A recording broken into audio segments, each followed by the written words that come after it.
बिस्मिल्लाहिर्रहमानिर्रहीम। अस्सलाम वालेकुम।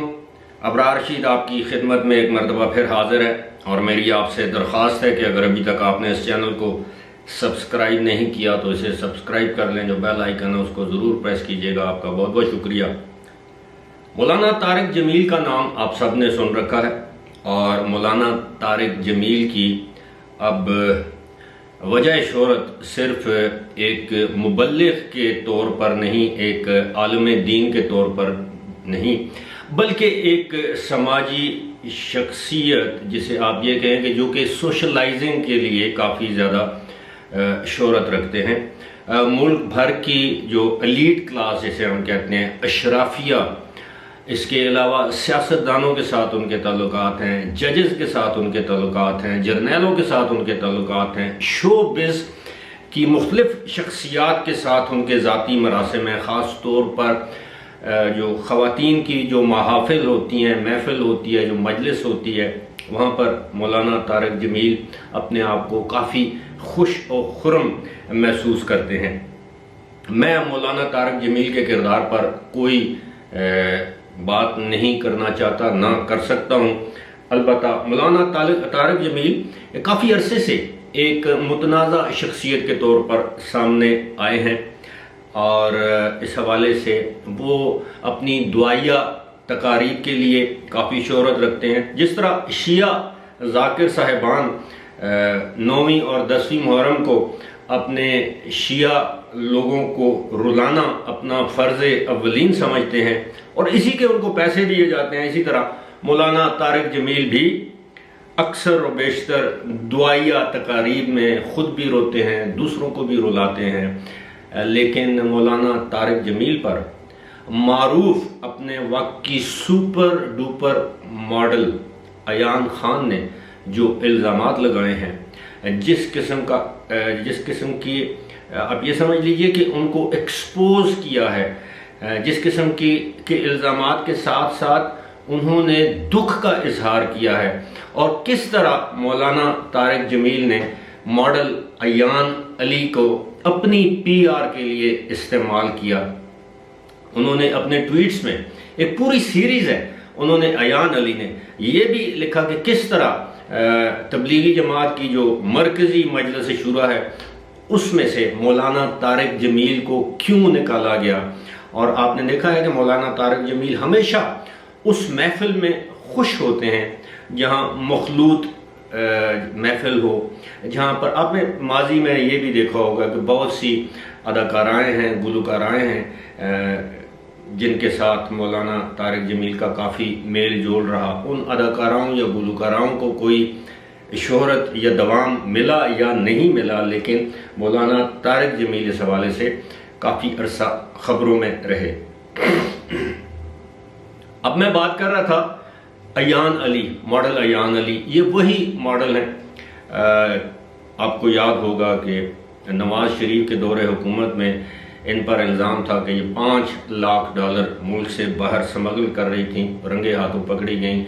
उस वक्त ये भी इल्ज़ामात लगाए गए कि ये $5 लाख शायद आसिफ अली जरदारी के डॉलर थे जो अयान अली एक खेपिए के तौर पर बाहर लेकर जा रही थी।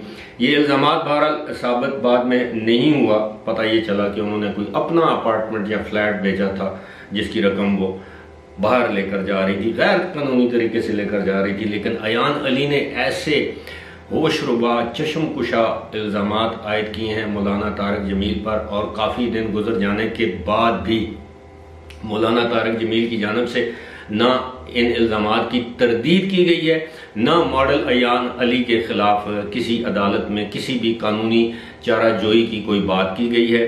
तो इससे मुझ जैसे जो लोग हैं बड़े अफसरदा दिल के साथ और अफसोस के साथ ये मानने पर मजबूर होंगे कि अयान अली ने जो बातें की हैं वो मनोअन दुरुस्त हैं। ये उन्होंने सीरीज़ ऑफ ट्वीट है, मैं स्क्रीन पर भी आपको दिखा दूंगा, लेकिन मैं कोशिश करूंगा मैं आपके सामने पढ़कर बयान करूं। अयान अली 9 अगस्त को अपने एक ट्वीट में लिखती हैं कि 2015 की बात है, करीब 2 दर्जन उर्दू अखबारात और जराइद में एक खबर छपी जिसका मौजू था अयान अली का मौलाना तारिक जमील से राब्ता।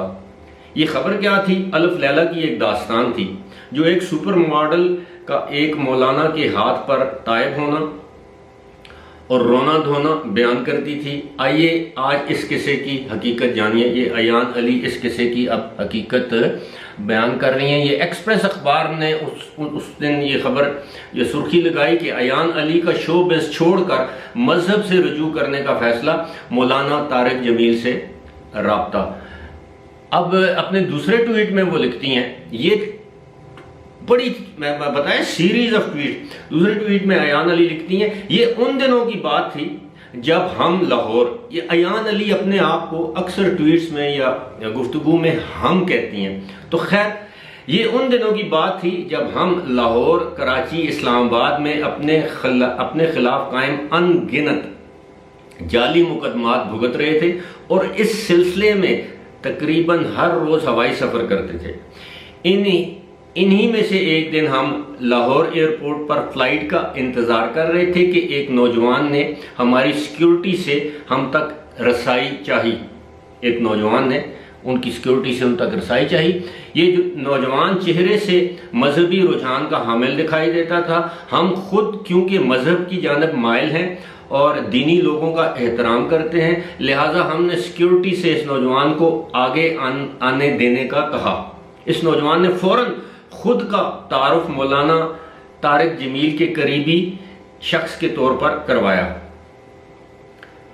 इस नौजवान ने बगैर वक्त ज़ाया किए बताया कि ये उसकी खुशकिस्मती है कि उसकी हमसे मुलाकात हो गई, क्योंकि उसने मौलाना तारिक जमील को कई मरतबा हमारे लिए ज़ारो कतार दुआएं मांगते देखा है। अब ज़ारो कतार तो रोया जा सकता है, बहरहाल उन्होंने दुआएं लिखा है और ये कहते सुना है कि इस लड़की के साथ बहुत ज़्यादती हो रही है, अल्लाह ताला इसकी मुश्किलें आसान करे। यानी वो नौजवान शख्स जो मौलाना तारिक जमील का करीबी साथी था, वो अयान अली से कह रहा है कि ये उसकी खुशकिस्मती है कि उसकी मुलाकात हो गई अयान अली से और उसने मौलाना तारिक जमील को उनके लिए हर वक्त दुआएं करते देखा है।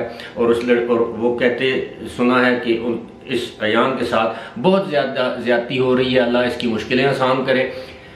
अब अगले ट्वीट में अयान लिखती हैं कि सच पूछिए तो एक ऐसे वक्त में जब हमारे खिलाफ गलीज़ तरीन किरदार कुशी की मुहिम एक कौमी मशगला बन गया था, ये जानकर बे इंतहा खुशी हुई कि कोई आलम दीन हमारे लिए गायबाना दुआ करता है।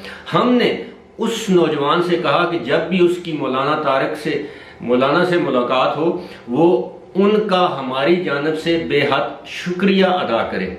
यानी जब मुलाकात हो तो मेरी तरफ से शुक्रिया अदा करना मौलाना साहब का, मेरे लिए दुआएं करते हैं।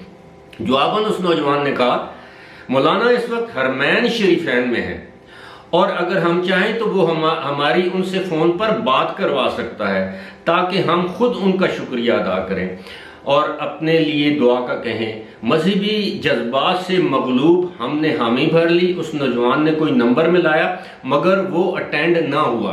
नौजवान ने कहा कि मौलाना तारिक जमील इस वक्त हरमैन शरीफैन में है और अगर आप चाहें तो मैं आपकी उनसे बात करवा देता हूं। लेकिन जब नौजवान ने नंबर मिलाया तो वो नंबर अटेंड ना हुआ। इस पर उस नौजवान ने एक टेक्स्ट मैसेज के जरिए मौलाना को आगाह किया कि वो इस वक्त हमारे साथ है, यानी अयान अली के साथ है। टेक्स्ट मैसेज जाने के करीब निसफ मिनट के बाद के अंदर अंदर मौलाना की कॉल आ गई। यानी जब उसने फ़ोन नहीं उठाया जब मौलाना ने, तो उस नौजवान ने उनको टेक्स्ट किया कि इस वक्त मैं अयान अली के साथ हूं। तो मौलाना ने फ़ौरन 30 सेकंड के अंदर अंदर कॉल की और उस नौजवान ने फ़ोन हमारे हवाले किया। तो हमने मौलाना का गायबाना दुआओं के लिए शुक्रिया अदा किया और मज़ीद दुआओं की दरख्वास्त की। इस पर जवाबन मौलाना ने बताया कि हम मुसलसल उनकी दुआओं में शामिल हैं, वो हमारे इंतहाई खैरख्वाह हैं। इसके बाद मौलाना ने इस ख्वाहिश का इजहार किया हम उनकी हरमैन शरीफैन से वापसी पर उनसे कराची में मुलाकात करेंगे। मौलाना कहते हैं कि जब मैं हरमैन शरीफैन से वापस आ जाऊंगा तो आप मुझसे कराची में मुलाकात करें। हम बुनियादी तौर पर इंट्रोवर्ट हैं और ज़्यादा सोशलाइजिंग के आदी नहीं। अब इंट्रोवर्ट कहते हैं कम गो, यानी तन्हाई पसंद, गोशा नशीन। तो वो कहती हैं अयान अली कि हम ज़्यादातर अपने तक ही रहते हैं और ज़्यादा सोशलाइजिंग यानी समाजी तौर पर मिलना जुलना पसंद नहीं करते। इसलिए मौलाना से कोई वादा करने के बजाय माज इंशाअल्लाह कहने पर ही इक्तफा किया, मगर मौलाना इस इंशाअल्लाह पर राज़ी न हुए और पुरजोर इसरार किया कि हम मुलाकात के लिए वक्त दें। हमने कर्टसी में कहा कि आप वापस आएंगे तो हम कोऑर्डिनेट कर लेंगे, मगर मौलाना इस पर भी राजी ना हुए। यानी मैंने कहा, अयान अली कहती हैं कि मैंने कहा कि जब आप वापस आएंगे तो हम आपस में कोऑर्डिनेट कर लेंगे, और फिर मौलाना ने इसरार किया कि, यानी अयान अली से कहा कि आप अपना नंबर दे दें, हम कोऑर्डिनेट करेंगे, यानी मैं कोऑर्डिनेट करूंगा। क्योंकि फ्लाइट का वक्त करीब था और हम मौलाना से बदजन भी न थे, तो हमने अपने एक स्टाफ का नंबर दे दिया और आज़म सफ़र हो गए। हमें अगले रोज़ लगा जब ये मुख्तसर निजी गुफ्तगू इंतहाई ड्रामाई अंदाज में कई अखबारात की जीनत बन गई। यानी वो कहती हैं कि धचका हमें अगले रोज़ लगा जब ये मुख्तसर निजी गुफ्तगू ड्रामाई अंदाज में निजी अखबारात की जीनत बन गई। अखबारात में छपने वाली खबर के मुताबिक हम मौलाना से गुफ्तगू के दौरान अश्क बार रहे, तौबा करते रहे और अपनी नमाजों, रोज़ों, तिलावत का हिसाब देकर खुद को अच्छा मुसलमान साबित करते रहे। ये मुकम्मल लव, झूठ और कज़ब था जिसका सोर्स वाज़ेह था। हम तौबा के लिए किसी मौलाना के तलबगार न थे और ना हैं। ये अब देखें, ये वो मॉडल कह रही है कि जनाब मैंने कब उनसे तौबा की या कब मैंने उनसे, मैं तौबा तो अल्लाह से करूंगी किसी मौलाना। और वैसे भी मैं आपको एक बात बताऊंगी, ये जो प्रीस्टहुड है, ये पादरीज़म, ये तो क्रिश्चियनिटी में है। आप उसके हाथ पे जाके कहते हैं, कन्फेशन करते हैं, एतराफ़ करते हैं कि जी मैंने ये गुनाह किया, और पादरी आपके सर पे हाथ फेरता है कि नहीं नहीं बस तुम बख्शे हुए। इस्लाम में तो ये नहीं है। इस्लाम में तो हर शख्स ने अपने किए का हिसाब खुद देना है। कोई गुनाह किया है, कोई जुर्म किया है, बहरहाल बख्शने वाली तो अल्लाह की ज़ात है। मौलाना तारिक जमील तो नहीं बख्शवा सकते ना। अच्छा, और ये आगे लिखती हैं कि हाँ, हमने मौलाना को एक मजहबी शख्सियत जानकर एहतराम जरूर दिया था, मगर उन्होंने इसे एक बेढंगी सेल्फ प्रोजेक्शन एंड मार्केटिंग के लिए इस्तेमाल किया। उनका ये तर्ज अमल क्लासिक इवेंजलिस्ट से मुशाबत रखता है, जो सदियों से मजहबी जज्बात से मगलूब लोगों का अपनी ज़ात के लिए इस्तेहसाल करते हैं। ये क्लासिक इवेंजलिस्ट, अब मैं ये जो क्रिश्चियनिटी में जो होते हैं ना मुबल्लिग, ये दूसरे लोगों के ऊपर गलबा पा के फिर उनकी कमज़ोरियों से फ़ायदा उठा के फिर उनका इस्तेहसाल करते हैं, चाहे वो मासूम बच्चियां हों, बच्चे हों, जो इस एज की भी हों।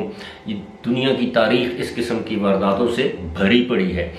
इस वाक़े के कुछ हफ्ते बाद मौलाना हरमैन शरीफैन से वापस पाकिस्तान तशरीफ़ लाए और फिर हमारे स्टाफ के नंबर पर उनकी कॉलों का एक लामुतनाई सिलसिला शुरू हो गया। मौलाना तशरीफ़ लाते हैं हरमैन शरीफैन से, और फिर वो नंबर जो अयान अली ने अपने किसी स्टाफ के मेंबर का दिया था, उस पर लामुतनाई कॉलों का सिलसिला शुरू हो गया।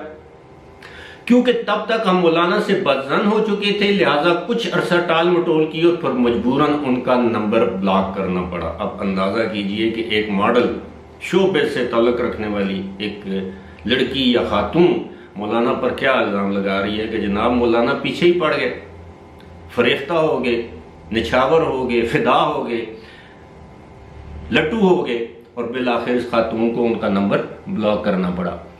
हमें पर्सनली जानने वाले जानते हैं कि उलमा के लिए हमारे दिल में एक ख़ास एहतराम है, जिसका इजहार हम गाहे बगाहे करते रहते हैं। मौलाना की के बाबत हमारे रवैये के बावजूद हमने उनका बतौर आलम एहतराम मलहूज़ खातिर रखा, और उनके खिलाफ ट्रोलिंग होती देखकर उनका साथ भी इसी वजह से दिया था कि हम इस मसनद की तस्हीक नहीं चाहते थे जिस पर मौलाना विराजमान थे। मगर आज उन्होंने एक ऐसे शख्स की हिमायत में कज़ब बयानी की जो अपनी सियासत इस्लाम का तौहीन अमेज इस्तेमाल जायज़ समझता है, तो वो इस मसनद से खुद ही बर्खास्त हो गए, जिसका ऐलान तबलीगी जमात ने कर दिया है। यानी कहती है कि जब उन्होंने झूठ और फरेब का साथ देना शुरू कर दिया तो मौलाना मेरे दिल से वैसे ही उतर गए उस मसनद पे, अब वो नहीं है एहतराम वाले।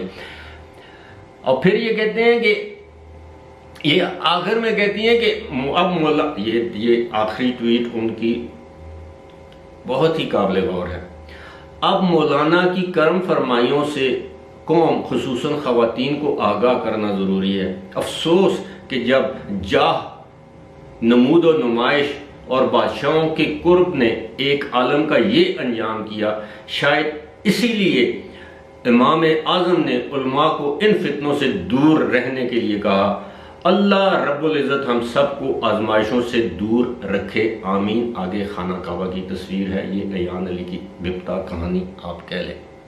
अब इसमें अगर मौलाना के मैसेजेस नहीं है, कॉल्स नहीं आई हुई उस नंबर पर, तो या ये खातून, ये लड़की, ये मॉडल झूठ बोल रही है, तो फौरी तौर पर मौलाना इसकी तरदीद करें और इसको किसी अदालत में लेकर जाएं। इसके ऊपर तो जाहिर है वो अपनी क्या कहते हैं, हद तक के इज्जत का दावा करके करोड़ों रुपए इस खातून से ले सकते, करोड़ों रुपए ना भी ले, कम से कम इसको माफी पर तो मजबूर कर सकते हैं। वरना हम जैसे मौलाना के जो चाहने वाले हैं वो यही समझने पर मजबूर होंगे कि जनाब मौलाना भी एक ठरकी इंसान है, और वैसे भी उनके बारे में आम तासुर यही है कि वो इंतहाई ठरक वाले इंसान है, और वो ख़वातीन की महफिल मजलिस उनकी कुर्बत में अब बहुत खुश होते हैं, उनके जो चेहरे की मुस्कुराहट ख़त्म होने को नहीं आती, और वो दूसरों को जन्नत के रास्ते दिखाते हैं। अब पता नहीं उनकी जन्नत का रास्ता किस रास्ते से जाता है। अल्लाह ताला हम सब को अपनी हिफ्ज़ व अमान में रखे, अल्लाह ताला हमारे शर्म व हया को कायम रखे। अल्लाह ताला इस तरह के किरदार अगर हैं तो मुस्तकबिल में भी उनको इसी तरह लोगों के सामने अयां करता रहेगा, क्योंकि ये अल्लाह का वादा है। फ़िलहाल मुझे दीजिए इजाज़त, खुदा हाफ़िज़।